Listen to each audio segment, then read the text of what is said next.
बिहार सरकार के द्वारा यहां पर देखा जाए तो सभी सरकारी यहां पर जो विज्ञापन भर्ती विज्ञापन जारी किए जाने हैं उनको लेकर के एक बड़े परिवर्तन की बात की गई है और यह परिवर्तन है भर्ती विज्ञापनों में बैकलॉग और चालू रिक्तियां यहां पे अलग अलग छपेंगी। पूरी जानकारी यहां पे देखी जाए, मसला क्या है देखिए जाए, चाहे वो एग्जाम हो बीपीएससी का, बीपीएसएससी का या बीएसएससी का, ये सभी एग्जामों में यहां पर देखा जाए तो ये रिक्तियां अलग अलग निकाली जाएंगी और यहां पर इसको लेकर के एक दिशा निर्देशन तय किए गए हैं। उनके बारे में जो जानकारी है, पूरी डिटेल क्या है, वो यहां पर आप सभी इसको ध्यान से सुनिएगा, क्योंकि आप सभी जो हैं बच्चे अभ्यर्थी हैं जो लगातार तैयारी कर रहे हैं, वो इस तरह की जानकारी आपके पास होनी चाहिए। सबसे पहले आइए नजर यहां पे डालते हैं कि मुद्दा यहां पर क्या है। तो जो जानकारी है देखिए, अभी हाल ही में आपको बिहार में एक नया यहां पे आरक्षण की एक प्रक्रिया लेकर आई गई है, उसी के तहत यहां पे ये परिवर्तन किए गए हैं। बिहार में जो है नए आरक्षण नियमों के तहत भर्ती प्रक्रिया शुरू करने के पहले रोस्टर क्लियरेंस के निर्देश यहां पे सभी आयोग और विभागों को जारी किए गए हैं और सामान्य प्रशासन विभाग ने यहां पर इससे संबंधित यहां पे निर्देश भी जारी कर दिया गया है।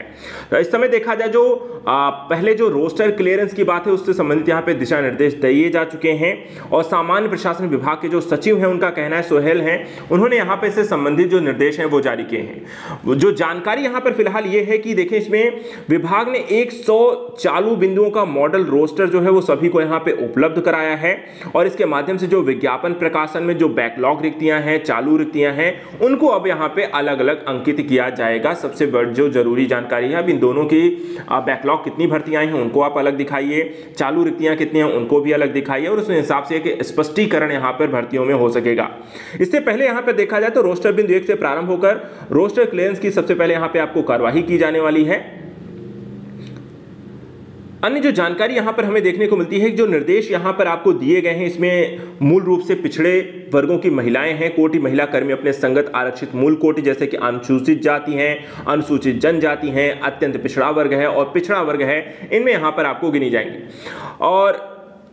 देखा जाए तो छोटे स्थापना वाले संवर्ग में आरक्षण प्रतिशत के आधार पर अनुसूचित जनजाति के पद उपलब्ध कराने में यहां पर मूल रूप से जो एक व्यवहारिक कठिनाइयां उत्पन्न हो रही थी उससे संबंधित ये एक मुद्दा लगातार बना था। तो यहां पर आप देख सकते हैं कि किसी रोस्टर क्लियरेंस के क्रम में अनुसूचित जनजाति के अनुमान्य बिंदु 1884 के व्यवहार होने पर यथा स्थिति उसे उपद उपलब्ध करा दिया जाएगा। ये एक जानकारी यहां पे आपको स्पष्ट की गई है। और साथ ही साथ यहां पर एक चीज और यहां पे आप देख सकते हैं, जैसे कि कहा गया है कि आर्थिक रूप से जो कमजोर वर्ग है, ठीक है, जिसे हम ईडब्ल्यूएस भी कहते हैं, को तब तक चालू रिक्त अर्थ का 10% पद अनुमान्य होता रहेगा जब तक उसे कुल स्वीकृत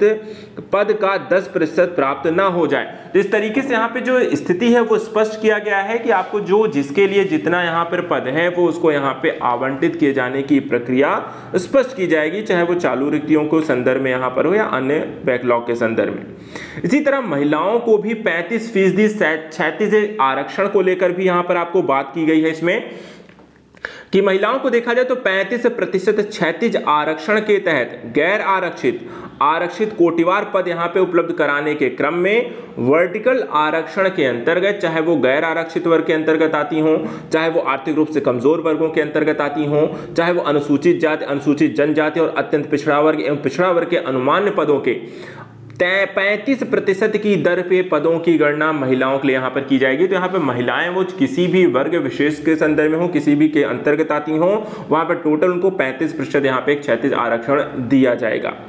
देखा जाए तो ये जो दिशा निर्देश है किसको किसको यहाँ पे भेजा गया है, तो सबसे पहले यहाँ पे आप देख सकते हैं निर्देश का जो पालन है वो प्रमंडलीय आयुक्त, जिला अधिकारी, बिहार लोक सेवा आयोग, बिहार पुलिस और सेवा आयोग, कर्मचारी चयन आयोग के सचिवों, बिहार संयुक्त प्रवेश प्रतियोगिता परीक्षा परिषद के परीक्षा नियंत्रक, निबंधक, महाधिवक्ता, बिहार का कार्यालय, उच्च न्यायालय, बिहार राज्य विश्वविद्यालय आयोग सचिव, पिछड़े वर्गों के राज्य आयोग के सदस्य सचिव, अति पिछड़े वर्गों के राज्य आयोग के सचिव को यहां पर करने को कहा गया है। अर्थात हर एक वर्ग विशेष पद जो भी हैं, जो भी सरकारी पद है वहां पर इसे लागू किया जाएगा। तो एक बड़ी यहां पर खबर है आप सभी अभ्यर्थियों के लिए, आपको जो भी सरकारी जॉब यहां पर निकलने वाली है, नोटिफिकेशन आने वाले हैं, वहां पर अब ये चीजें आपको स्पष्ट रूप से देखने को मिलेंगी। महिलाओं के संदर्भ में भी, चालू रिक्तियों के संदर्भ में भी, बैकलॉग रिक्तियों के संदर्भ में भी, ईडब्ल्यूएस के संदर्भ में, तो इस आरक्षण के लाभ के तहत यहां पर ये चीजें आपको मिलने वाली है। तो आज के लिए फिलहाल इतना ही, मिलते हैं नेक्स्ट वीडियो में कुछ और ऐसे इंपॉर्टेंट न्यूज के साथ। Thank you so much and good luck.